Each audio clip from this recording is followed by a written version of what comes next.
Mesdames et messieurs, bien chers amis téléspectateurs et chère Georgette, bonjour. Nous sommes aujourd'hui samedi 6 mars 2021. Eh bien, merci beaucoup d'être encore une fois calé pour ce programme qui s'appelle Ça va chauffer sur la belle radio et télévision, votre chaîne panafricaine internationale. Vous connaissez cette émission, c'est une émission qui fait la part belle au débat.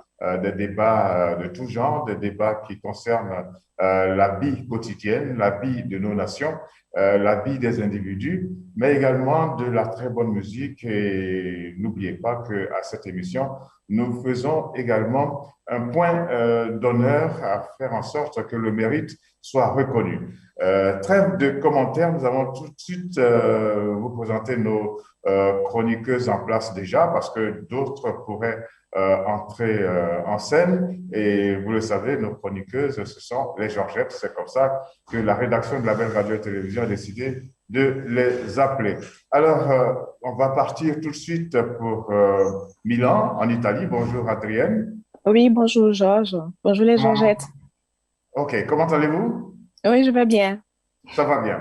Alors, la semaine dernière, vous disiez que le temps était très clément, le soleil avait fait son apparition et ça fait que beaucoup parmi vous avaient commencé à oublier les consignes concernant le coronavirus. C'est ça. Ben voilà, jusqu'à hier, on avait une très belle température. Ce Ah matin, bon? il pleut, donc on a chuté quand même de 5 degrés, donc on a 9 degrés, je crois, à peu près. 9 On va, degrés. on va ressortir les gros manteaux dans quelques jours, voilà. OK. Alors, comment se fait-il que quand il fait chaud, certains parmi vous là-bas oublient que le coronavirus existe? Bon, il faut dire que ça, on vient de se... c'est le premier anniversaire, malheureusement, parce que bon, on est au mois de mars et l'année dernière, à pareil moment, on était en plein. Et donc, quand il y a le soleil, on oublie avec le confinement, on oublie et puis bon, on a envie de sortir, tout le monde descend dans les rues, quoi, voilà. Et puis ils OK. oublient. Et donc, voilà, c'est reparti parlant des consignes et tout, les contaminations sont en hausse. Ça fait que Ah déjà, bon? oui, la région de la Lombardie est déjà en zone orange foncée. Ça veut dire qu'on peut même plus se déplacer d'une commune à une autre. Alors, quelles sont les différentes couleurs que l'on a dans vos différentes régions? Il y a le vert, ça veut dire que ça va. Oui, bon, le rouge, c'est que bon, là, c'est la totale, il faut OK. même pas Alors, sortir. vous avez Donc, l'orange foncé. actuellement, on est à l'orange foncé, donc on va dire qu'on est presque au rouge et donc on est complètement confiné. Voilà. OK. On peut Est-ce plus se que, déplacer.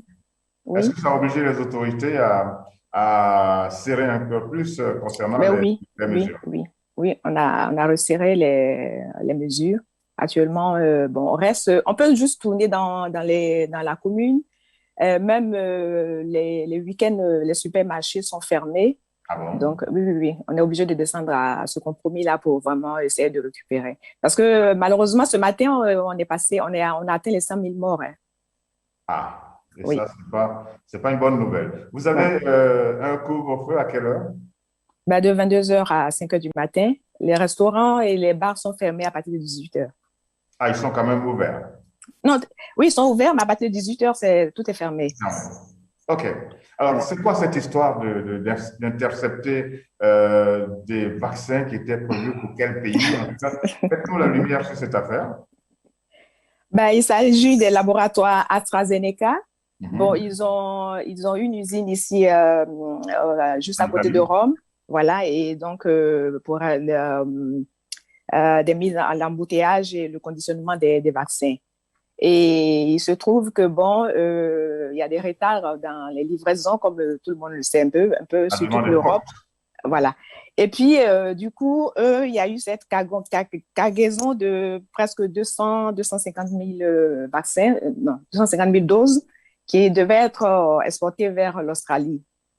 Et Mhm. au sein de l'Union européenne, il y a, dans le cadre des accords des précommandes, ben voilà, s'il y a un État qui n'est pas d'accord, elle peut bloquer. C'est comme ça que bon, l'Italie a bloqué la cargaison. Cette commande. Et a été détournée où?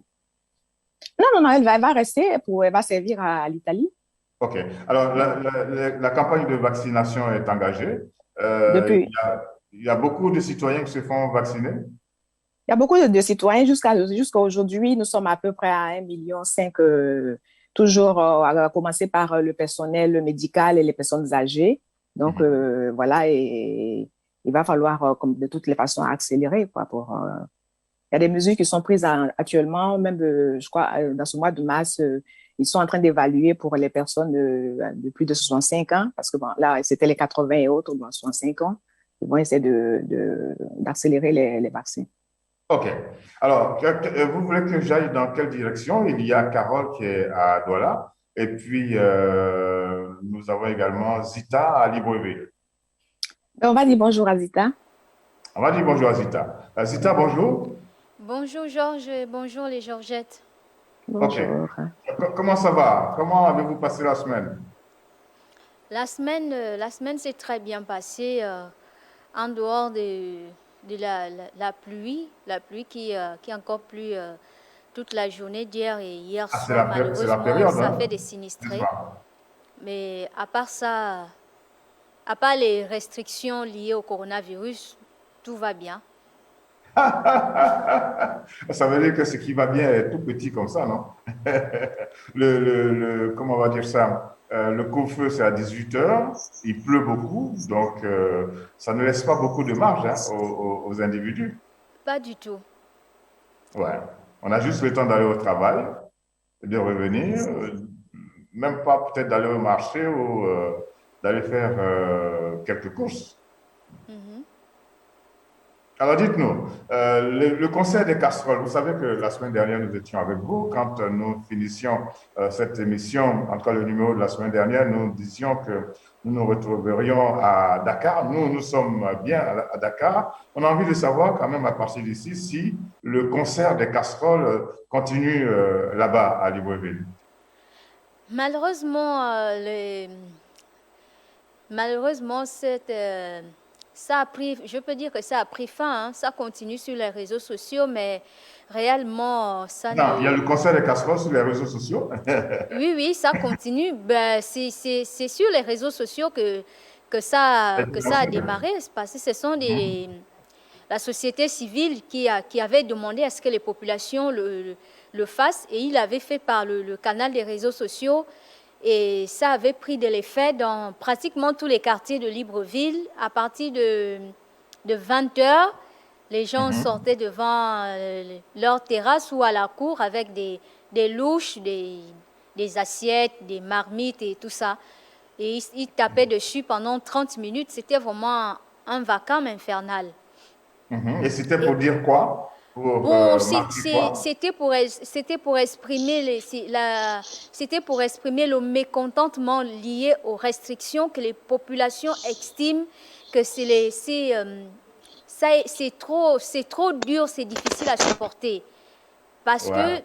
Libreville a un problème de transport en commun. On Mhm. n'a pas assez de taxis, on n'a pas assez de taxibus, comme on appelle ici, ni de petits taxis, ainsi que des clandos. Non seulement on a réduit Dans les le nombre de cadeaux. personnes, Il on faut, a réduit le nombre de faut- personnes dans les transports, et Mhm. également, on a encore réduit l'heure du couvre-feu qui était déjà à 22 heures. On a ramené ça à 18 heures parce que Vous les cas vous avez ont l'impression augmenté de d'étouffer. façon exponentielle. Donc, le gouvernement a trouvé mieux de revoir l'heure du couvre-feu à 18 heures. Et ça ne plaît pas à tout le monde parce que toutes les personnes sortent du travail pratiquement à la même heure. Les enfants, les apprenants sortent de l'école à 15 heures, l'administration à 15 heures, et le privé aussi, ils ont fait à ce que leurs employés également puissent sortir à 15h30 pour permettre à tout le monde de rentrer. Vous voyez qu'à un moment donné, quand toutes ces personnes se retrouvent dehors, c'est très difficile. Voilà d'où le Ouais. mécontentement des populations. OK. Bon, les autorités se tirent rétorquent en disant il vaut mieux avoir une population qui est mécontente plutôt qu'une population qui est atteinte, qui est trop contaminée par le coronavirus. Bien. Voilà, donc ça veut dire que c'est toujours très compliqué là-bas à Libreville. Pluie, plus mesures barrières, mesures strictes, confinement pratiquement, on va dire. Il faut dire que, bon, ce n'est pas toujours très évident, mais il faut s'y faire. Est-ce que tout cela a permis de faire baisser quelque peu la contamination? Bon, les cas, les cas augmentent toujours et je ne sais pas si je peux dire le pire dans tout ça, c'est que le variant, et c'est que le variant anglais est déjà C'est présent, présent. déjà présent à Libreville, ce qui fait que les autorités ont encore durci plus les choses, peut-être parce qu'on s'attendait à ce que les nouvelles restrictions vont peut-être durer quelques semaines, mais avec la présence du variant anglais, vous voyez que c'est une situation dans laquelle, c'est une situation qui va perdurer. Les cas aussi ne font qu'augmenter, mais du coup, la population ne comprend pas parce que on ne sait pas. Est-ce que c'est des cas communautaires? Est-ce que c'est toujours des cas importés? Parce que depuis bientôt un mois, les frontières terrestres sont fermées. Les frontières Bien. terrestres sont fermées. Je crois au niveau de l'aéroport également, tout a été mis en place pour pouvoir contrer la maladie. Mais les populations ne comprennent toujours pas pourquoi les cas augmentent. En fait, Alors, c'est tout ça qui augmente la frustration. voici comment il faut peut-être gérer les choses. Tant que l'État gabonais n'a pas encore dit on dessert au niveau des décisions, tant que le couvre-feu est à 18 heures, il faut se dire que l'on n'est pas encore dans une situation satisfaisante. Alors, merci beaucoup Zita, vous restez en ligne. Certainement que d'autres, Georgette, vont entrer également au cours de cette émission. Nous allons prendre la direction maintenant de Douala pour retrouver Carole. Bonjour Carole, je crois que vous allez Bonjour très bien Georges. maintenant. Ça va, très bien. Comment Hmm? vous allez? Moi, ça va. Et vous? Ça va, ça va, ça va. Ça Ça va, va. merci. OK.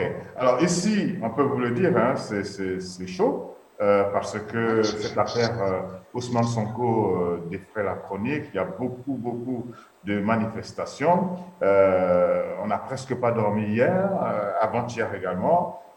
Mais bon, nous sommes à la tâche et on attend que cette affaire se dénoue de façon heureuse pour que la vie normale reprenne à Dakar. Vous connaissez bien Dakar. Bien sûr, bien sûr. C'est très dommage pour nous qui avons séjourné dans ce pays, qui l'avons adopté, qui l'avons aimé. C'est vraiment dommage de revoir encore ces images qui nous viennent de la capitale Dakar. Je ne sais pas, hier j'étais encore en train de penser, vous savez, quand on est là-bas, on essaye d'épouser un peu les différentes cultures. Hein. J'étais entre guillemets de la confrérie des Mourides.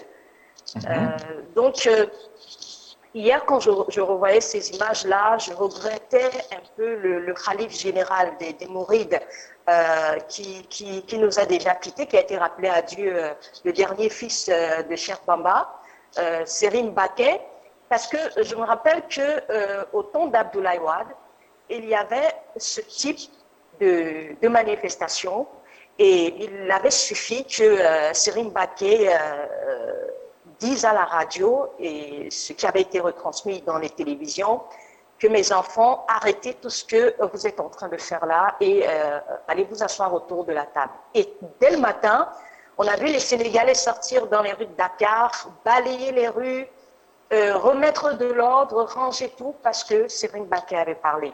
Vraiment, je sais que ce pays n'est pas seulement, c'est un pays, une république, mais c'est également un pays qui a des voix, des leaders religieux qui portent, leur voix porte. Donc vraiment, que ces leaders-là se joignent à nos prières pour que la paix soit retrouvée dans ce beau pays et cette belle ville de Dakar que nous aimons. OK. Espoir, je vais dire, partagé. Maintenant, allons-y voir qu'est-ce qui se passe au Cameroun. Comment est-ce que l'atmosphère est là-bas? Est-elle toujours très tendue concernant la situation liée au coronavirus? Oui, ici, c'est vraiment, s'il y avait un ring de boxe, ce serait le peuple contre le gouvernement Ah oui? en place. Oui, oui, ce serait tout le peuple contre le gouvernement en place parce que vous avez reçu cet élément où il y avait encore en 2021 des Camerounais qui n'y croient pas du tout à ce coronavirus-là. Il y en a un peu partout, hein, à travers le monde. Hein. Oui. Donc aujourd'hui, le gouvernement, on parle d'une entrée de plus d'1 million de vaccins. Le Premier ministre s'est exprimé jeudi par rapport à cela, à ces vaccins-là, parce qu'on se disait, est-ce que le Cameroun va recevoir les vaccins? Est-ce que le Cameroun va procéder à la vaccination de masse de ces populations? On en était encore là. Le Premier ministre est venu jeudi lors d'un point de presse confirmer les rumeurs de ce que le Cameroun, effectivement, va passer à la vitesse supérieure, c'est-à-dire recevoir ces vaccins et vacciner ces populations. Comme ils savent qu'il y a un désamour de la population par rapport à leurs mesures prises depuis le début de cette pandémie, de cette épidémie au Cameroun, ils ont essayé de mettre un peu de calme, c'est-à-dire ils ont dit oui, on va recevoir plus d'1 million de doses de vaccins au Cameroun, mais ce sera une vaccination volontaire. Ce sera une vaccination volontaire, donc elle ne sera pas obligatoire. Mais en même temps, la ministre de l'enseignement secondaire a publié un communiqué dans lequel elle demande à tous les établissements de son département ministériel, c'est-à-dire lycées et collèges et tout ça, de procéder à des tests obligatoires dans tous les établissements. Obligatoire. Et ça se dit, oui, ça se dit dans les quartiers que voilà, comme nous ne voulons pas de vaccins, certains d'entre nous ne croient pas à la maladie. D'autres, on sait que presque tous les Camerounais aujourd'hui sont passés par une sorte d'immunité communautaire, hein, c'est-à-dire beaucoup de personnes se disent qu'ils ont déjà eu le corona, mais ils n'ont pas fait de test, ils savaient qu'ils en avaient, mais cette immunité communautaire la prévaut. Donc on dit, comme vous n'arrivez pas à nous convaincre de ce qu'ils appellent une mascarade, une machination, maintenant vous voulez passer par nos enfants avec ces tests-là, on ne sait pas si vous allez passer à travers ces tests-là, contaminer nos enfants et dire que voilà, voilà pour avoir des raisons de rendre le vaccin finalement obligatoire. Comment s'annoncent les jours à venir? Beaucoup de parents. Pardon? Comment s'annoncent les jours à venir? On ne sait pas encore parce que nous n'avons pas seulement ce problème coronavirus, on a d'autres problèmes sur la table qui nous préoccupent. Mais déjà, le 8 mars, il y a une parade traditionnelle, comme toutes les autres fêtes nationales, hein, sur les places publiques dans les 10 régions que compte le Cameroun. Eh bien, le cabinet civil a annulé par communiqué cette parade-là du 8 mars. Donc, les femmes... il n'y aura pas. Voilà, il n'y aura pas de célébration. Il y aura des célébrations, mais dans des cérémonies de moins de 50 personnes. Donc, voilà, il n'y aura pas de parade. Et il a été également... Il n'y a pas de pagne, hein, parce que cette affaire de pagne du 8 mars au Cameroun... Il y a le pagne, Georges. Ah, il y a le pagne. Vous voulez qu'il y ait une sorte de émeute féminine au Cameroun? Non, il y a le pagne. Il y a le pagne. Ok, d'accord. De plus en plus cher, mais bon, il y a le pagne.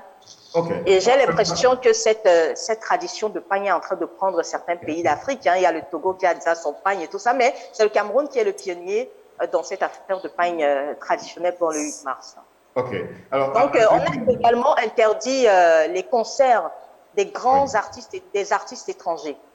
Okay. Donc, les concerts des artistes étrangers sont interdits. Fally Ipupa est passé par ici. Il y a Koffi Olomide qui est annoncé. Donc, je pense que ça tombe mal pour lui. parce qu'il il avait prévu de faire un grand concert ici au Cameroun. OK. Donc, merci bien de nous avoir fait sentir l'atmosphère qui prévaut là-bas. J'ai envie de poser une question à Adrienne à l'occasion du 8 mars, c'est-à-dire la journée internationale des droits des femmes. Est-ce que en Italie où vous êtes, on parle d'uniforme, de t-shirts, en tout cas d'un certain nombre de dispositions au niveau des femmes pour se reconnaître, pour s'engager, pour certaines pour faire la fête, pour d'autres pour manifester et revendiquer? Non, ici en Italie, quand on parle du 8 mars, c'est le don des fleurs de mimosa. C'est-à-dire? On offre des fleurs aux femmes. On offre des fleurs aux femmes. Oui. Qui offre des fleurs? Les hommes. Ah. Les hommes offrent des fleurs. Mais c'est la fleur de mimosa. OK. Voilà. Donc, ça, c'est la première des choses qui est remarquée. Et puis, généralement, quand c'est comme ça, bon, avant la pandémie, il faut dire que bon, les femmes avaient tout le privilège de réserver, par exemple, des pizzerias ou bien même des salles de danse et tout. Et puis, bon, celles qui veulent se mettre dans des parades, bon, voilà, ça dépendait des différents groupes, quoi. Donc, voilà, on sort. Donc, c'est pas qu'au Cameroun qu'on faisait la fête, hein? Non, c'est partout pareil. Même quand on arrive dans les discothèques et tout ça, généralement, le 8 mars, c'est pour les femmes. Hein. C'est pour les femmes. C'est pour les femmes. Ben oui. OK.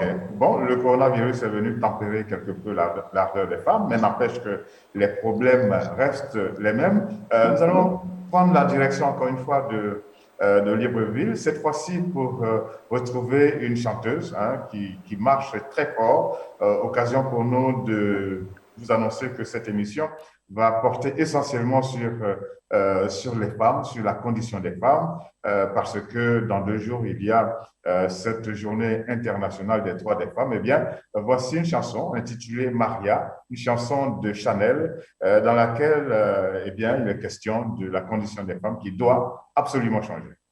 Voilà, c'était Chanel dans Maria. Il faut que la condition des femmes change. C'est vrai qu'une certaine évolution a été constatée, mais ce n'est pas encore l'égalité. Et ce monde doit pouvoir avancer vers cette égalité pour que, eh bien, il soit beaucoup plus harmonieux pour que les femmes retrouvent véritablement leur place. Vous savez, on l'avait dit tout à l'heure, on l'avait dit tantôt, le 8 mars, c'est la journée internationale des droits des femmes.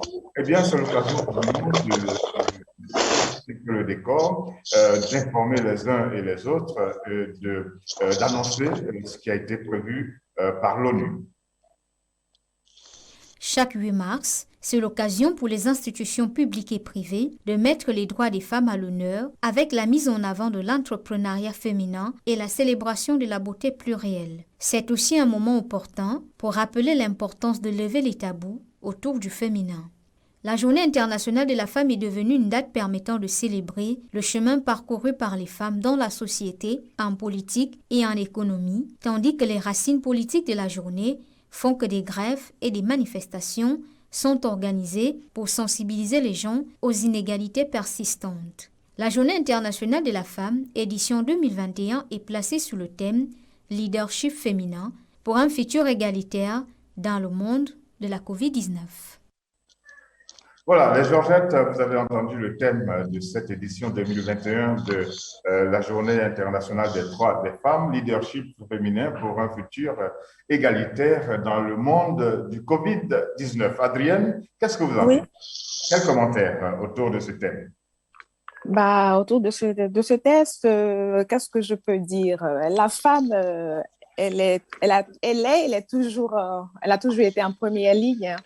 Donc, je veux dire que même là, pendant la pandémie, qu'elle soit du corps médical ou bien organisatrice communautaire ou bien des mouvements féministes, elle est toujours devant. Elle est et reste le pilier de l'humanité. Donc, moi, je dis, c'est vrai qu'on choisit la date du 8 mars pour la célébrer, mais on devrait la célébrer tous les jours, les 365 jours. Voilà. OK, c'est l'occasion le 8 mars de faire le point. Carole, vous êtes à Douala, au Cameroun. Leadership, on en parle beaucoup concernant la femme. La marche vers l'égalité, on en parle également. Et puis maintenant, tout ça à la sauce COVID-19. Oui, c'est l'une des rares fois que j'apprécie le thème d'une journée internationale Ah bon, des femmes. Hein. Pourquoi? Oui, parce que les autres, j'ai l'impression que très souvent, on écrit rapidement un truc là pour, je ne sais pas, comme un tambour, comme du bruit sur un tam-tam. Oui, oui, c'est l'une des rares fois que j'apprécie le thème choisi pour célébrer cette journée-là. Ça colle à une certaine réalité. Oui, oui, oui, oui. Mhm. Beaucoup de choses se sont révélées Oui. depuis l'avènement du coronavirus. On a vu des femmes fortes. Je vais commencer par les femmes de ménage, les femmes au foyer, je veux dire, fortes, qui sont arrivées à tenir le foyer quand leur époux avait perdu l'emploi à cause du Covid-19. Mhm. Elles se sont débrouillées, elles se sont démenées, etc. pour que la maison tienne, malgré la perte de l'emploi, la perte d'emploi du mari. Parce que ce sont ces femmes-là qui, depuis le mois de mars, je parle du Cameroun et la plupart des pays d'Afrique, voilà, du mois de mars, depuis ce moment-là, on a vu des infirmières se donner corps et âme pour la prise en charge des patients. Même en France, on a vu ces images-là qui nous venaient, des femmes qui dorment dans les hôpitaux, elles ont oublié elles ont choisi de, je ne sais pas comment le dire, mais de redonner espoir de vie à ceux qui étaient atteints de coronavirus, essayer d'accueillir ces personnes-là. Il n'y avait que des femmes en tête de mire. Okay. Il n'y avait que des femmes partout, partout. Vraiment, c'est un très, très beau thème pour célébrer les efforts de cette catégorie sociale des personnes-là. C'est vraiment un beau thème, j'apprécie. Maintenant, il faut voir l'autre côté négatif. Je ne sais pas s'il faut l'aborder de ce thème-là, parce que ça révèle aussi que peut-être il y aurait eu des discriminations quelque part. Il y aurait eu des discriminations dans la prise en charge de ces personnes qui se donnaient pour sauver des vies depuis le coronavirus par rapport aux hommes. Il y a des femmes au Cameroun, des infirmières qui ont manifesté pour avoir leur prime détenue par des hommes. Oui, les hommes ne voulaient pas sortir cet argent-là alors que l'argent avait été dédicacé à ces femmes dans les hôpitaux. Mais on ne leur a pas donné parce qu'on disait non, vous faites un travail comme tout le monde, vous n'êtes pas des génies, vous n'êtes pas des super-héroïnes. C'est un travail comme… Voilà. C'est une situation particulière. Oui, pourtant, c'est une situation particulière. Beaucoup, je ne vous dis pas, il y a des femmes qui ont également perdu leur mariage parce qu'elles passaient plus de temps à l'hôpital. Des infirmières et des médecins qui ont perdu leur mariage passaient plus de temps à l'hôpital qu'à la maison. Des femmes qui ont été sévèrement violentées, battues par leur mari à la maison parce qu'elles passaient plus de temps. Parce qu'elles passaient plus de temps à l'hôpital pour essayer de sauver des vies. Donc, je pense que ce thème, c'est aussi un appel, lancé à ces personnes-là qui tiennent le pouvoir, qui tiennent les gouvernails dans cette période difficile qui est la pandémie du coronavirus. Oui. OK. Alors, direction maintenant Libreville, Zita, le leadership féminin, on en parle beaucoup, la marche vers l'égalité également, et tout ça, comme je l'avais dit tout à l'heure, à la sauce coronavirus. Quel est votre commentaire? Le commentaire que je peux faire sur ce thème, c'est que je crois que si on parle de leadership, c'est parce que la femme a toujours été leader. C'est pas seulement en période du coronavirus, dans tous les domaines de la vie, comme l'a si bien signifié Adrienne, pour dire que la femme a toujours été au centre de tout. On ne doit même pas attendre le 8 mars pour célébrer la femme, parce que la C'est femme, juste pour marquer le coup. voilà, mais parce que la femme, c'est celle-là qui donne la vie. Si je peux même dire que des fois, elle peut la reprendre, parce que la femme peut décider d'enfanter ou dire je ne veux pas de cette grossesse, l'enlever, et si elle le fait, tu ne verras pas le jour. Dans certains pays. Dans certains pays. Et en le faisant, cet enfant ne verra jamais le jour. Donc, leadership féminin, c'est juste un rappel, parce que c'est déjà quelque chose qui est en nous. C'est inné en nous. Nous sommes la femme, elle est leader, que ce soit dans la famille, que ce soit au travail. Et des fois ça se justifie même au travail. Des fois, quand la femme se met quelque chose dans la tête, puisqu'elle sait qu'elle est considérée comme le sexe faible dans la société. Donc, quand elle a une responsabilité, vraiment, elle le fait à corps et âme. Donc, voilà, c'est ce que je peux dire. Voilà, c'est ce que je peux dire par rapport à ce thème-là. Donc, c'est juste l'occasion pour l'ONU de rappeler au monde ce leader-là qui est la femme. OK. Alors, dans le thème... Je pourrais ajouter un mot. Oui, comme je l'annonçais, je disais que, par exemple, aujourd'hui en Italie, on a atteint les 100 000 morts. Et on est en train de parler de leadership, on parle des femmes et tout ça. Bon, 100 000 morts, il va falloir encore faire d'autres enfants. Ça serait encore les femmes. Donc là, c'est le leadership. Donc moi, déjà, ce que je vois, c'est vrai que, bon, toutes ces grandes puissances à l'ONU et tout, et qui prennent les décisions, il va falloir surtout, par exemple, du côté de l'Afrique, essayer comment on appelle, d'établir des services de santé pour vraiment mettre ces femmes-là dans les conditions. Parce que bon, tous ces jeunes moments, ces femmes-là qui vont vouloir donner la vie encore pour que bon, le monde continue d'être ce qu'il est, ben, il faut revoir tout ça. Parce que quand on parle d'égalité et tout ça, moi, je me dis, c'est surtout dans le domaine de la santé, la parité sur l'instruction et beaucoup de choses qu'il faut voir avant de parler de tout ce qui est autour, quoi. Donc aussi, on est en phase de pandémie et qu'il faut vraiment souligner, ben, il faut bien voir, il y a encore beaucoup d'étapes qu'il faut vraiment prendre en considération pour vraiment fêter la femme. Okay. Et qu'il y a également cette corruption soupçonnée par les gestionnaires hommes du coronavirus. On voit comment les femmes se démènent dans les hôpitaux, partout pour que la société ne perde pas tout. Donc, que les gouvernants essayent de mettre à la tête des comités de gestion de cette pandémie-là des femmes. On parle rarement de corruption quand c'est une femme qui dirige. Voilà. C'est bien noté. Alors donc, le leadership féminin s'affirme de plus en plus. Le coronavirus, les femmes en ont fait leur affaire, mais la marche vers l'égalité comporte encore un certain nombre d'entraves. Et c'est de ça que nous allons parler maintenant. On vous propose le sujet que voici, et puis derrière cela, on engage le débat.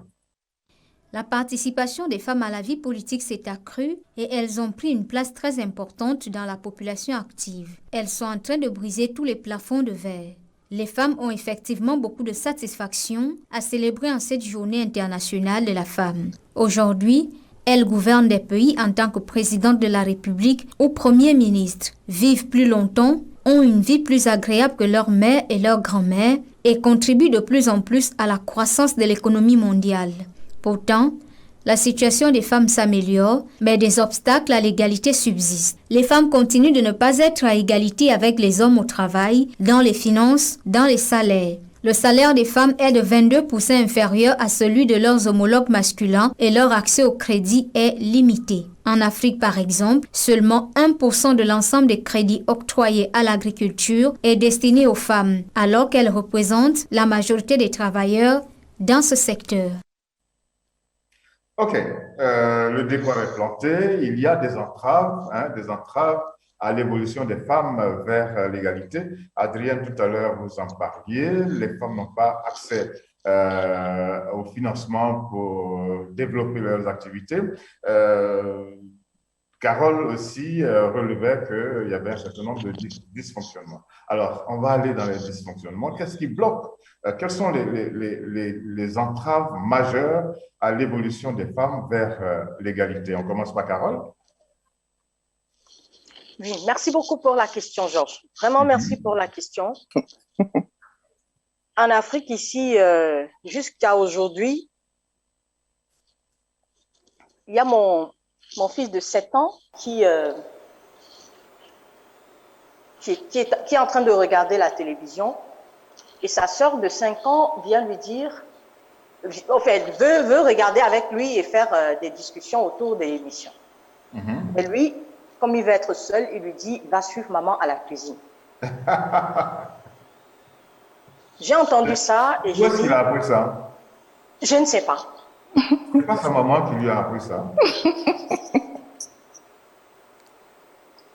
Ça vient pas de sa maman. Carole? Allô, Carole? Vous êtes toujours en ligne? On ne vous suit plus, on ne vous a plus. Alors, on va prendre la direction de Libreville pour avoir l'avis de Zita. Zita, qu'est-ce qui bloque? Quelles sont les plus grandes entraves à l'évolution des femmes vers l'égalité? Les plus grandes entraves, c'est d'abord l'éducation. Il y a l'éducation. Il y a, je peux dire même la famille aussi, parce que malgré que nous sommes au XXIe siècle, on trouve encore des inégalités, même au niveau des familles. Par exemple, une famille qui a des garçons et des filles, on va te dire, bon, toi la fille, tu es destinée à aller en mariage, donc et comme moi je n'ai pas assez de moyens, je préfère scolariser les garçons parce que eux ils ne vont pas m'amener des problèmes. Parce que toi demain, donc une discrimination. Donc il y a une sorte de discrimination, commençant même au niveau de la famille. Au niveau de la société également, avec tout ce qu'il y a, les inégalités au niveau des salaires, comme je le disais dans le sujet où je parlais de 1%, je parlais de 1% de femmes qui ont accès au crédit. Alors qu'on sait que dans ce domaine-là, dans le domaine de l'agriculture, les femmes sont celles-là qui exercent beaucoup plus dans ce domaine-là. Donc c'est vraiment l'écart c'est énorme. C'est vraiment énorme et c'est révoltant parce que ces femmes-là sont celles qui inondent les marchés avec leur vivre tous les jours au quotidien, en dehors de ce que nous exportons, vu que l'Afrique exporte beaucoup. Donc, il est inadmissible que ces femmes-là aient seulement 1% aient accès au financement. Comment cela est-il possible ? Étant donné que les hommes, des fois, qui ne s'intéressent même pas à l'agriculture, mais ce sont eux qui ont accès au crédit. Vous voyez que toutes ces choses-là font en sorte que les femmes, aussi braves, aussi vaillantes, aussi braves qu'elles peuvent être, n'ont pas assez d'outils pour pouvoir être indépendantes, pour pouvoir faire ce qu'elles ont à faire. Et c'est vraiment déplorable. Donc, et c'est dommage. Voilà. Alors, c'est bien noté. Donc, on note qu'il y a cette difficile scolarisation de la jeune fille. Il y a également le manque de moyens pour soutenir les actions, les activités des femmes. Je reviens à vous, Carole. Vous étiez en train de parler de votre garçon. Et dès que j'ai dit qui a expliqué cette notion à votre garçon, la technique s'est bloquée. Qu'est-ce qui s'est passé? Bon, je ne sais pas, je vous ai perdu. J'espère que les dieux qui soutiennent les hommes ne sont pas contre ma connexion. Hein. Alors, Carole, qui a appris à votre fils à dire à sa sœur, va rejoindre maman à la cuisine? Je ne lui ai jamais dit. Alors, Carole, dites-nous un peu, où est-ce que votre fils il a appris ça? il a appris à dire à sa sœur, va rejoindre maman à la cuisine. C'est vous qui lui avez inculqué ça? Je vous rappelle encore qu'il a 7 ans et je ne lui ai jamais dit parce que moi, je suis très jalouse de... Je suis très jalouse de... Les enfants, ils appliquent ce qu'on leur dit, hein? Je ne sais pas, c'est peut-être héréditaire. Ils prennent ça chez leur père, hein. Mais Non, Chez leur père. moi, je crois, Carole, évident. je crois que c'est inné. C'est ça que je dis, c'est héréditaire. C'est héréditaire depuis, C'est comme ça. tel que c'est écrit dans la Bible, l'homme. Mais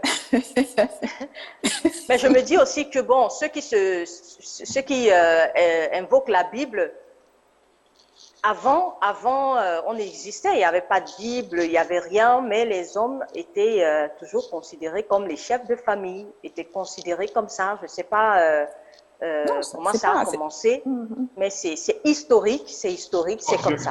Je peux vous rassurer, Carole, par exemple, en Côte d'Ivoire, c'est une cogestion de la famille. Maintenant, quand vous allez à la mairie pour vous marier, eh bien, le maire, il vous dit, voici votre carnet, et il le donne à vous deux, c'est-à-dire à monsieur et à madame.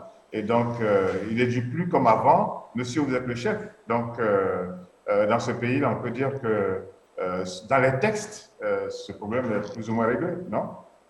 Ah, qui me donne la nationalité ivoirienne?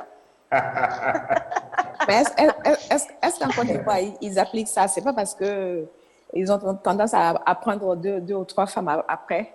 Maintenant, De qu'est-ce toute que ça donne façon, pour les frères? ce que je vois dans les réseaux sociaux, les femmes ont le pouvoir en Côte d'Ivoire. Les femmes ne se laissent pas faire. Les femmes ne se laissent pas faire en Côte d'Ivoire. C'est un problème culturel. C'est un problème culturel.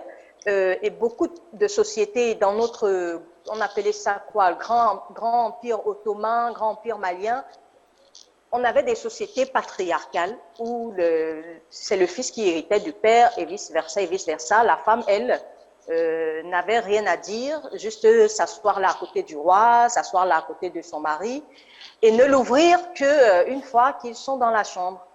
Donc, je pense que c'est héréditaire, c'est inné, c'est Vous quelque savez, chose par comme ça. exemple, Parce que, en Angleterre, c'est la reine qui règne et on ne connaît presque pas son époux. oui, c'est elle qui dirige, mais le Premier ministre est quoi? Oui, Le c'est Premier lui qui a ministre. le pouvoir politique. Et oui, dehors, c'est le Premier ministre qui a Et le n'oubliez pas pouvoir qu'on a eu politique. Margaret Thatcher. Et puis en À Allemagne, oui, en à Allemagne, on l'intérieur a de... Angela Merkel. Oui, bref, vous voyez bien que, on parlait tout à l'heure de leadership féminin, vous voyez très bien que Margaret Thatcher était très crainte et c'était Madame de une femme fer. respectée et très crainte en Angleterre. Son nom est resté gravé dans les annales de l'histoire britannique. Ce n'est pas le cas de plusieurs hommes où on voit cette Premier ministre-là dans des scandales sexuels de tout genre, mais vous n'entendrez jamais ce genre de scandale quand une femme dirige. C'est ce que je vous disais tout à l'heure. Donc, là-bas, c'est une monarchie, c'est l'une des rares monarchies où la femme, c'est elle qui dirige. Je pense qu'il y a un autre pays En Europe du dans Nord. en Asie, où c'est une femme qui est reine, qui dirige également. Mais en Allemagne, il y a il y a aussi le Angela Danemark. Merkel qui est la patronne du pays. Oui, Angela Merkel, elle est la patronne, elle est très, très respectée. D'abord, le Pour Premier son- ministre est une femme, au Togo également. Oui, alors que les actions pareilles se multiplient, que les femmes sortent comme Condoleezza Rice, l'ancienne secrétaire des États-Unis, au temps de George Bush Jr., qui disait que les femmes n'ont pas à croiser les doigts et attendre une faveur des hommes. Il faut que les femmes, comment elle a dit ça? Break the door. Break the door. Donc, il faut que les femmes brisent les plafonds de verre, qu'elles forcent l'admiration, qu'elles se mettent debout et qu'elles aient confiance en elles, parce qu'elle, très souvent, elle est elle a beaucoup plus de charisme de leader que la gente masculine. D'ailleurs, Ok, mais Carole, vous n'avez pas encore répondu à ma question. Quelles sont les grandes entraves à l'évolution des femmes vers l'égalité? Je l'ai dit, la mère des entraves, c'est cette culture-là où l'homme pense qu'il est le chef de la femme, donc c'est lui qui commande. Et si la femme a un droit, c'est parce que lui, il a voulu que ce soit ainsi. C'est la mère des entraves là-bas, parce que lui, il a voulu que ce soit ainsi. On parle du Gabon, de la première ministre qui est gabonaise. Si Ali Bongo, qui est le président, qui est homme, n'avait pas voulu qu'elle soit là-bas, elle ne serait jamais là-bas. Donc, c'est cela. Si la femme, l'homme pense que si la femme a un droit, c'est parce que lui, il a décidé qu'elle aura ce droit-là. Jamais parce que il y a une certaine égalité de chance pour tous, pas pour ça. OK. Alors, c'est bien noté. Je prends la direction de bilan. Adrienne, vous êtes d'accord avec Zita et d'accord avec Carole? Oui, oui, je suis d'accord. Même comme Zita le disait là, même ici dans le sud de l'Italie, par exemple, l'éducation est toujours basée sur le fait que les mamans du sud ont tendance à privilégier le fils, le garçon, c'est-à-dire il ne doit rien faire, on ne lui apprend pratiquement rien à faire. Parce que bon, il est écrit que bon, c'est lui l'homme, un jour il se mariera, donc il y aura une femme qui va s'occuper de lui. Pour vous dire qu'on est en Europe, mais bon, dans le sud de l'Italie, ça continue. Donc bon, aller chercher la pitance tous les jours, s'occuper de toute la famille, régler tous les grands problèmes, c'est pas rien quand même. Hein? Qui ça? Qui? Non, je n'ai pas bien compris. Je dis que oui. l'homme, tous les jours, il va chercher la pitance pour la famille, il se débat pour mettre la famille dans de bonnes conditions, ça lui crée des fois des crises cardiaques et tout, c'est pas rien. Non. Moi, je sais que les crises cardiaques, les hommes on a attrapé beaucoup d'hommes de personnalité ici qui sont mortes dans les auberges de suite de crises cardiaques. D'accord. Ce n'est pas toujours parce qu'il est en train de s'occuper de sa famille qu'il a une crise cardiaque. Merci, Carole. Et aujourd'hui, les femmes finissent de travailler, elles finissent de se démener dans son lieu de service. Elles rentrent à la maison à 18h30, 20h pour recommencer un autre travail qui n'est peut-être pas rémunéré, le travail des enfants, il faut que le mari mange, il est assis au salon avec son gros ventre là, il attend que tout soit fait, alors que la femme a eu une journée stressante pareille que lui. Ok, Carole, je vous abandonne, je retourne à alors, bon, même pratiquement, Carole a tout dit, donc c'est une question d'éducation de base. Hein. Voilà. Et cette parité-là, ça doit partir déjà ça doit sortir de nos foyers et puis bon, inculquer l'éducation qu'il faut et dans les familles et puis bon, voilà. Sinon, et donc on va dire que bon, les siècles qui viennent, tout ça va changer et puis doucement, bon, les choses, enfin, on pourra vraiment calculer et voir de près que la parité existe, que c'est à cette égalité-là entre l'homme et la femme. Il faut que les mentalités changent. Hein. Il faut que les mentalités changent. Mais aussi les mentalités des femmes. Et bon, surtout en Afrique, il faut permettre vraiment aux enfants, aux filles, parce qu'il y a cet écart-là sur le thème scolarité qui existe encore dans d'autres contrées. Donc, il va falloir que bon, vraiment on accepte d'instruire ces petites filles-là pour que bon, demain, elles deviennent aussi des leaders. Okay. Alors, à tout ce que vous avez dit, je vais ajouter un commentaire à travers une chanson d'une grande chanteuse sénégalaise. Carole, vous la connaissez très bien, Kumba Gawlo, n'est-ce pas? Oui. Elle a une chanson. Gawlo, la reine noire, la princesse noire d'Afrique. Oui. Qui chante très bien, qui s'exprime très bien et qui dit les choses comme il faut. Et là, nous avons puisé un peu dans le passé. C'est une chanson qui date d'une dizaine d'années, mais qui est toujours d'actualité. La femme ne doit pas être un objet. Voilà, message bien perçu. La femme ne doit pas être un objet. Au contraire, les femmes doivent se rendre compte qu'elles ont tous les pouvoirs, la possibilité de faire tout ce qu'elles peuvent et tout ce qu'elles veulent et faire avancer notre humanité vers un peu plus d'harmonie. Maintenant, on va retrouver Zita, mais cette fois-ci dans son zigzag, quelques repères artistiques et culturels pour voir comment ce secteur-là se porte en Afrique. Devenu un rendez-vous culturel, touristique et sportif annuel majeur dans le nord du Tchad, Le Festival international des cultures sahariennes est aujourd'hui pérennisé par décret présidentiel. Depuis 2012, les différentes éditions ont mis en évidence les sites exceptionnels du massif de l'Enedi et la richesse du patrimoine immatériel d'un peuple dont le mode de vie est réduit à l'essentiel. Ce festival se déroule du 1er au 15 mars prochain. Ce week-end, assisté au concert de la chanteuse franco-béninoise Angélique Kidjo, qui jouit d'une reconnaissance internationale. Les concerts volants lui ont donné carte blanche pour une prestation exceptionnelle à l'Institut du monde arabe à Paris. Au cours de la soirée, l'artiste interprète des titres de Célia, son dernier opus et certains de ses plus grands tubes. Cette semaine, découvrez l'ouvrage La mer Noire dans les Grands Lacs, premier roman sensuel et poétique de la roumano-congolaise Annie Loulou. La mer Noire dans les Grands Lacs, c'est l'adresse d'une jeune femme tordue par les douleurs de l'enfantement à son fils sur le point de naître. La créatrice du célèbre chat Willis from Tunis a publié 10 ans et toujours vivant, un recueil de dessins qui revient sur l'histoire de la Tunisie depuis la chute de Ben Ali en 2011. Il s'agit de la caricaturiste tunisienne Nadia Kiari. Elle nous raconte la naissance de ses chats et sa manière de regarder son pays, ses concitoyens, le monde. C'est tout pour ces zigzags culturels.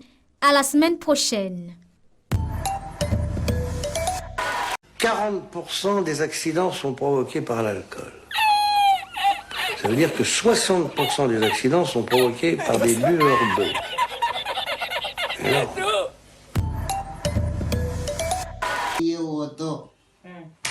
Wala bu zit manipat man seker. Dang may na. Ngelak ci na rasa. Kalau kay mama.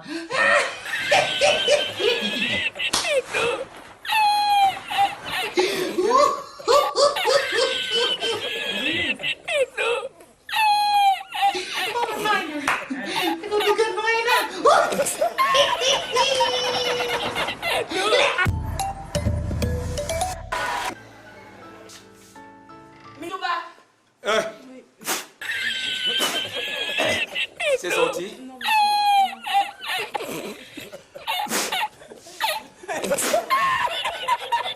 C'est sorti maintenant.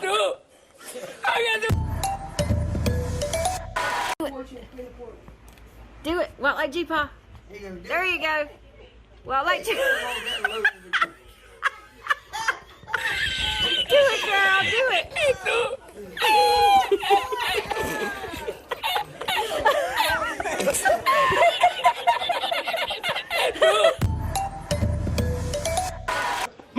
man ngaa def li ma la wax wala mënoo ko def ah man ngaa def faama rek faama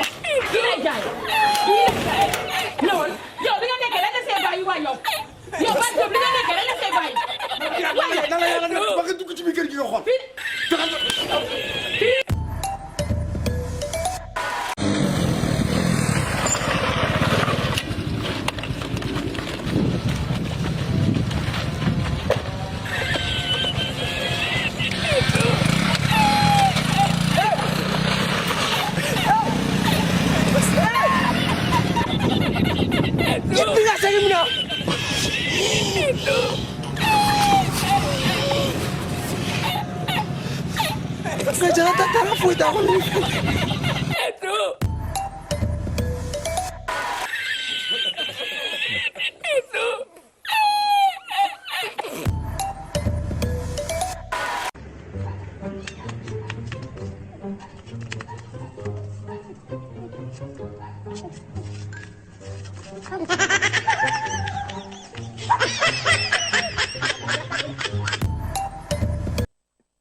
OK, vous avez vu, hein, les femmes savent très bien se défendre, hein, car elles se défendent très bien.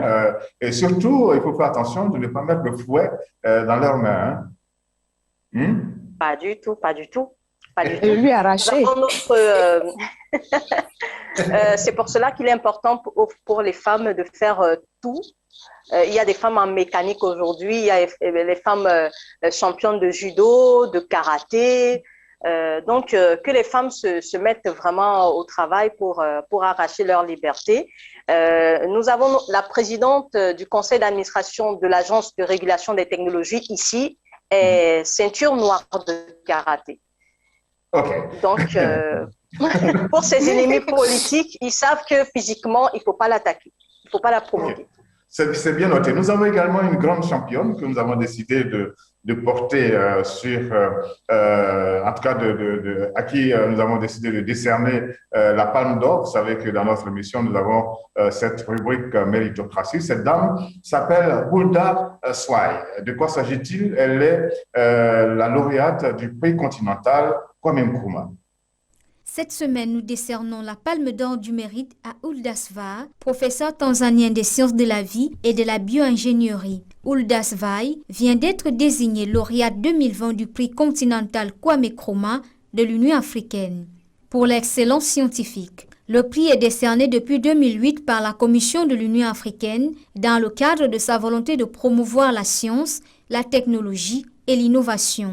Et par l'intermédiaire de la Banque mondiale, elle a contribué à obtenir des millions de dollars pour financer les chercheurs africains. Le travail de Hulda Swai dans le domaine de l'utilisation de la nanotechnologie pour étudier des médicaments antipaludiques plus efficaces est à l'origine de son ascension au prix. La professeure se définit comme étant une personne très concentrée et ne croit pas à l'impossible qui est pour elle plutôt un défi. Pour elle, la science n'est pas si difficile, c'est juste un mythe car les femmes sont aussi douées que les hommes dans ce domaine. Hulda Swai espère inspirer d'autres femmes à embrasser la carrière de scientifique en Afrique. Bravo, professeur. Il va falloir l'applaudir, non? Il faut l'applaudir bien fort. Voilà, elle fait avancer l'humanité, n'est-ce pas? Elle fait avancer l'Afrique et l'humanité. Et nous avons décidé justement de lui décerner cette Palme d'Or. Je crois que c'est... nous, en tant qu'Africains, nous en sommes très fiers. Et vous, les Georgettes, en tant que femme, vous êtes encore 2 fois, 3 fois, 4 fois plus fiers, n'est-ce pas, Adrienne? Oui, je suis vraiment heureuse, j'en suis très fière. Et je pensais, entre autres, en disant, pendant que les grands chefs d'État africains s'enlisent, au moins il y a une ou d'autres catégories de femmes africaines qui relèvent un peu cette belle image de l'Afrique qui est quelque peu ternie. Donc, ça ne peut que faire plaisir. Ça va aller. On va garder l'espoir. Ça finira par aller. Et puis, vous savez, il y a eu cette dame recteur de l'université d'Édimbourg, cette autre dame directrice générale de l'OMC, l'Organisation mondiale du commerce. Eh bien, ça fait plaisir. Et maintenant, on ajoute à notre tableau, eh bien, Hulda Swai. Voilà. Carole? Oui, c'est un plaisir, ça donne de l'inspiration, ça encourage, ça nous retire un peu des préjugés selon lesquels les femmes ne peuvent pas se lever toutes seules, elles ont besoin du coup de main de l'homme. Mais comme elle le dit, hein, la science, c'est pas difficile, il suffit d'avoir juste un peu de volonté pour bien faire. Et c'est pour ça qu'il faut engager beaucoup de jeunes, notamment des femmes, dans cette voie. Zita, rappelez-nous qu'est-ce qu'elle a fait exactement, Madame Hulda Swai. Bon, Madame Hulda Swai, elle a mis au point des nanotechnologies. Bon, on peut dire que c'est un procédé qui permet de donner plus de puissance aux médicaments liés au paludisme. Ça veut dire que les médicaments que nous recevons dans les hôpitaux en ce moment, elle a ajouté un plus qui fait en sorte que les gens ne meurent plus trop du paludisme en Afrique et dans les régions tropicales à travers le monde. Bien, voilà, on a salué les mérites de Madame Hulda Swai et c'est comme ça, chaque samedi à Savage Opé, nous saluons le mérite d'un Africain, quelqu'un qui fait avancer les choses, quelqu'un qui s'est distingué. Et je crois que dans nos gouvernements, dans nos sociétés, on devrait faire pareil, faire en sorte que eh bien, les plus méritants soient portés sur la place publique et qu'ils servent de référence. N'est-ce pas, Carole? Maintenant, on va poser un autre problème. On connaît un peu les entraves à l'évolution des femmes vers l'égalité. Certains ont proposé comme solution ce que l'on appelle la discrimination positive. De quoi s'agit-il?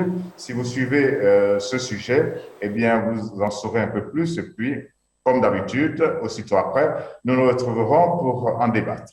La discrimination positive est un principe né aux États-Unis dans les années 60 et qui consiste à s'autoriser une différence de traitement lorsque l'on souhaite atteindre un rééquilibrage social, une certaine égalité des chances. La discrimination positive est un instrument de lutte contre les inégalités. Elle se rapproche du principe d'équité. Elle consiste à instituer pour une durée limitée des inégalités de droit ou de fait en accordant à certaines catégories un traitement plus favorable pour établir l'égalité des chances. Les discriminations qu'il s'agit de combattre au moyen de la discrimination positive peuvent être de nature raciale ou fondées sur le sexe, la religion, l'âge ou le handicap. Ainsi, concernant les femmes, la discrimination positive veut permettre qu'il y ait autant de femmes que d'hommes à l'école, avec les établissements exclusivement de jeunes filles et dans les instances de décision. Certaines femmes sont d'accord avec ce principe, pendant que d'autres sont contre. Carole, vous êtes pour ou contre la discrimination positive? Vous avez déjà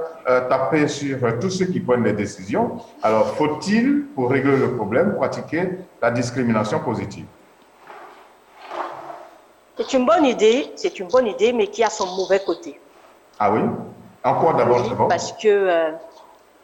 parce que déjà, ceux qui mettent en place ces mesures-là, c'est ceux qui ont le pouvoir, et la majorité d'entre eux, ce sont les hommes. Et je pense que cette discrimination positive-là, déjà, dans le mot même discrimination, il y a une connotation négative, dont je pense que si les femmes acceptent cette discrimination positive parce qu'on veut s'occuper d'elles en tant que personnes vulnérables, en tant que sexe faible, oui, mais que vont dire les autres minorités? Que vont dire les albinos? Que vont dire les personnes handicapées? Que vont dire certains hommes même qui n'arrivent pas à trouver de l'emploi malgré leur diplôme, etc. Mais de l'autre côté aussi, comme je le disais au début, comme c'est la société majoritairement masculine qui donne ces faveurs aux femmes-là, je pense que c'est... moi, je n'accepte pas qu'on fasse des faveurs à quelqu'un qui le mérite. Alors. Donc, je ne l'accepte pas. Voilà. Donc, je pense que à ce moment-là, les femmes devraient dire non. On part sur un pied d'égalité. J'ai mon bac, tu as ton bac. J'ai mon bac C, tu as ton bac C. On va sur le même pied d'égalité. Il ne faut pas me faire de faveur. Je veux le même poste que vous avez donné à cet homme. Je veux le même salaire. Je veux le même parce que, voilà, le même salaire, etc. Parce que j'en ai les capacités, parce que j'ai le même diplôme. J'ai répondu aux critères de sélection que vous avez postés sur Internet. Donc, je ne vois pas pourquoi je ne peux pas avoir le poste. Ne me faites pas de faveur, je le mérite. Donc, je pense que ça tue un peu le mérite de certaines femmes capables, compétentes et tout ça, cette discrimination positive. OK. Alors, Adrienne, est-ce que vous êtes d'accord avec Carole, discrimination positive pour faire avancer les femmes vers l'égalité homme-femme? Non, je suis un peu d'accord, mais pas totalement. Ah bon, ouais, comme elle le dit, non, pas totalement. Ben, d'accord, il faut... pas totalement. Non, il faut souligner que comme pendant longtemps, pendant plusieurs siècles, disons, le schéma a été celui-là, que la femme a toujours été considérée comme le sexe faible et tout. C'est vrai, des démarches ont été entreprises pour pouvoir faire avancer les choses. Bon, on va continuer dans cette démarche-là. C'est pour cela que moi, je dis que je suis pour.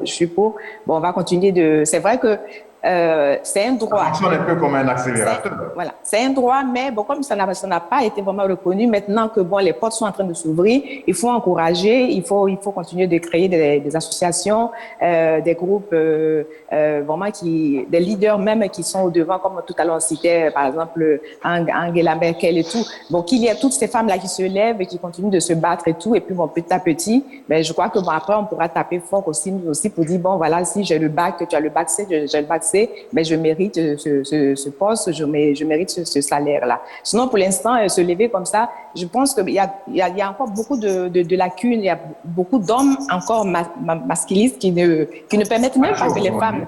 Macho, comme on dit, des femmes qui ne permettent pas que les femmes arrivent et qu'elles prétendent vraiment avoir assez à certains postes de responsabilité.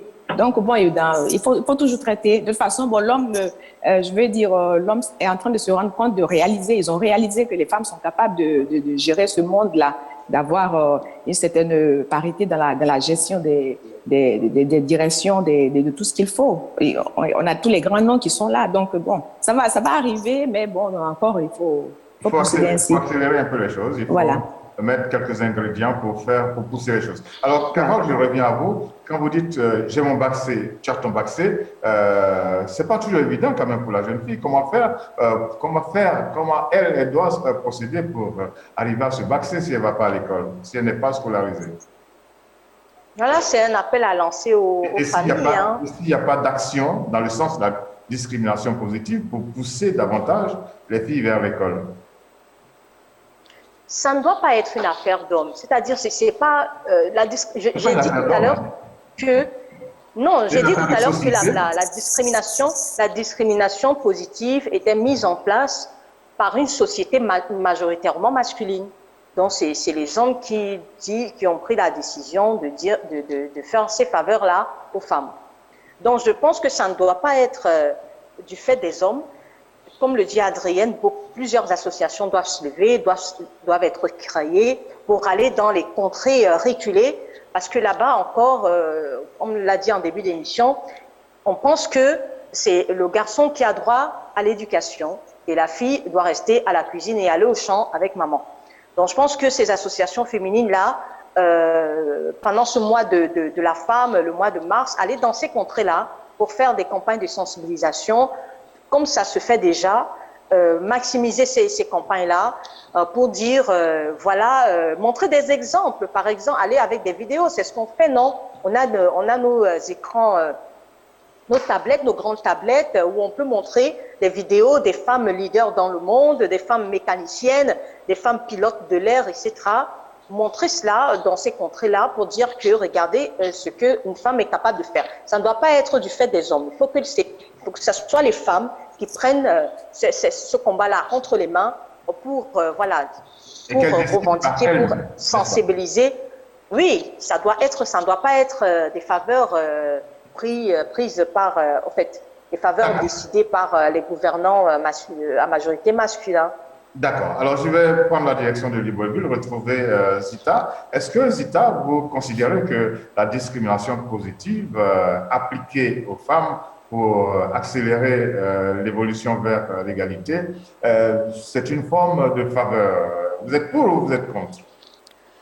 Bon, je suis pour la discrimination positive, mais je ne pense pas que ça soit, du favoritisme. Je crois que c'est juste une restitution de quelque chose qui nous revient de droit. C'est par exemple comme on parle des œuvres d'art des pays européens qui doivent remettre à l'Afrique les objets d'art. C'est juste quelque chose qui nous revient de droit parce que les choses ont été faites de telle sorte que la femme, de façon générale, a été lésée, et ce, dans tous les domaines de la vie. Donc, si aujourd'hui, c'est vrai, il est malheureux que c'est des hommes aussi, la majorité, qui prennent ces décisions-là, mais ce n'est que justice. C'est de la justice parce que j'ai les mêmes capacités. J'ai les mêmes capacités que mon homologue masculin.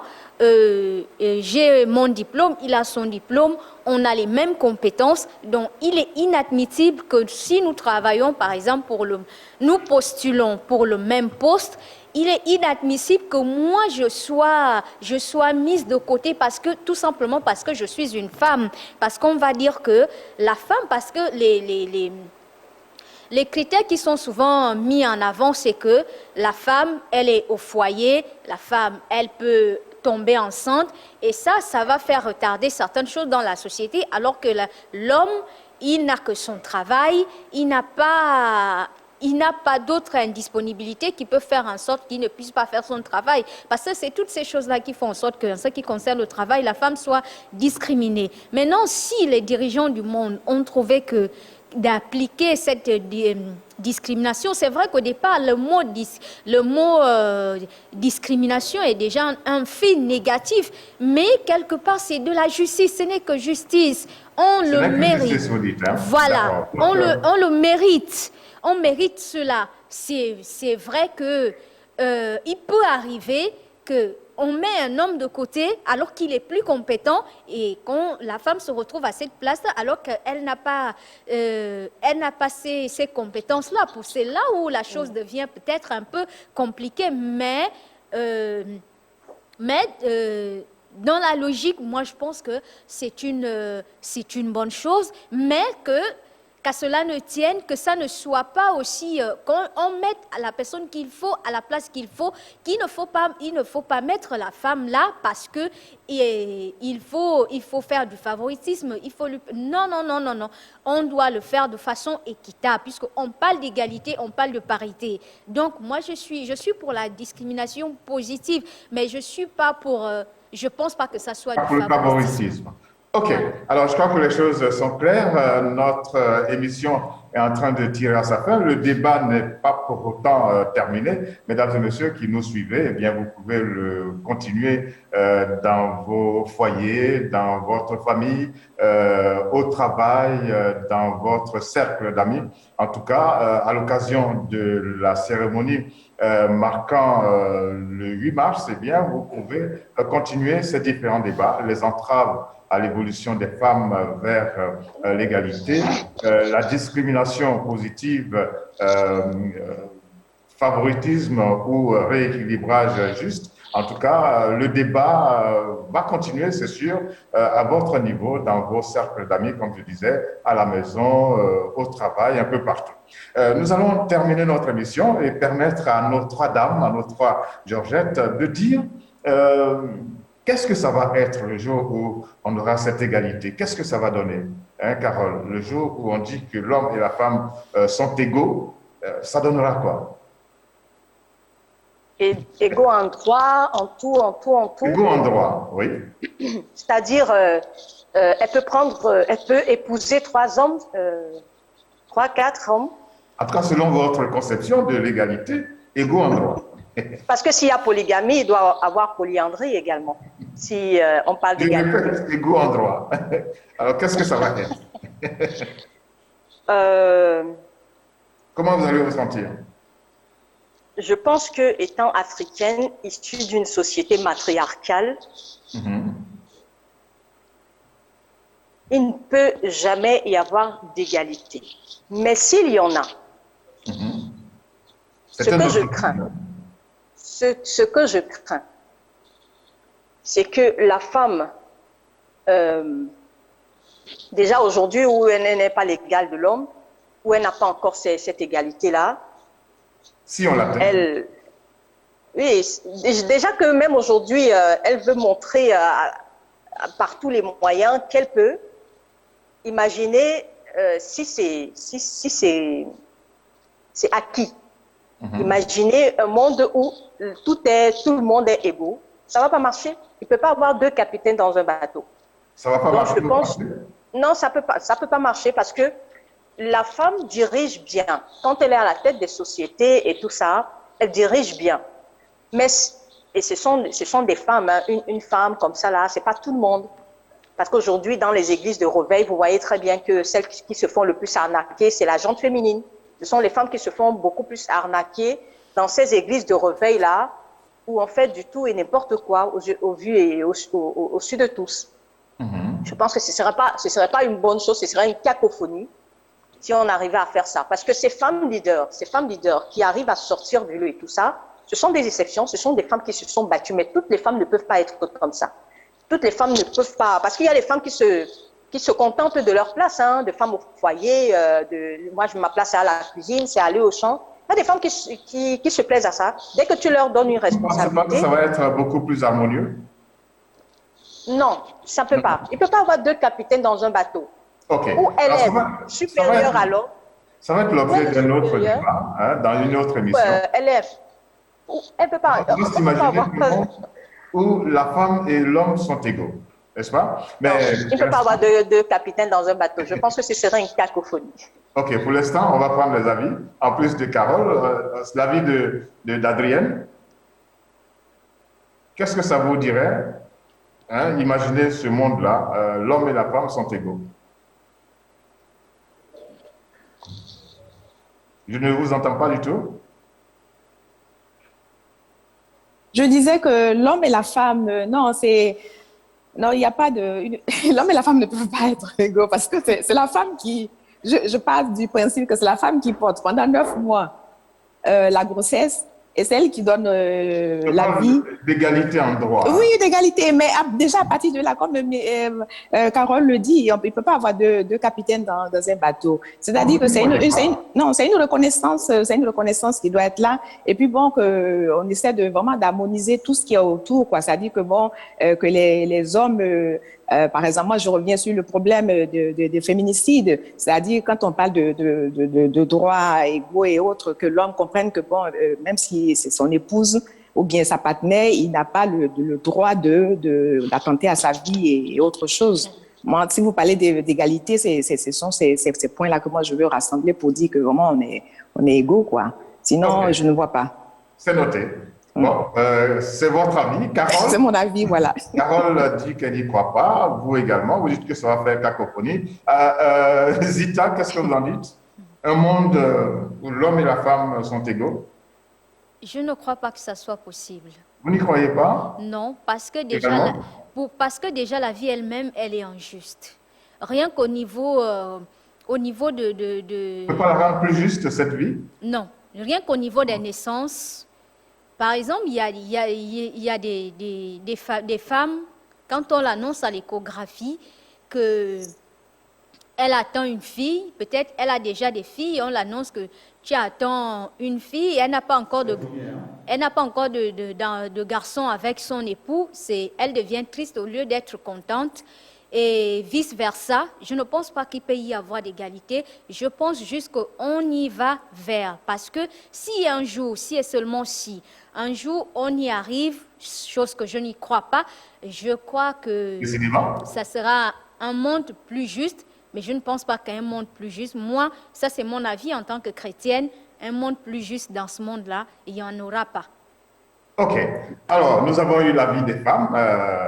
Les femmes doivent tendre vers l'égalité, mais en même temps, elles se disent que si on atteint cette égalité, ça ne va pas être très évident. La vie risque peut-être de ne pas être bien vivable. OK.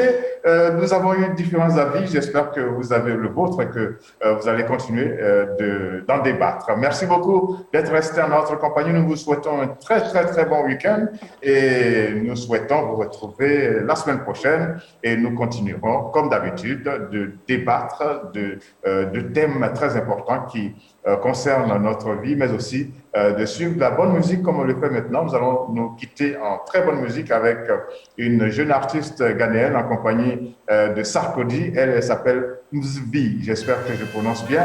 Et le titre du morceau, c'est Balance. On vous dit au revoir et on vous souhaite un très bon week-end. Merci beaucoup, la Georgette. Et merci beaucoup à vous d'être restés en notre compagnie. Au revoir. Au revoir.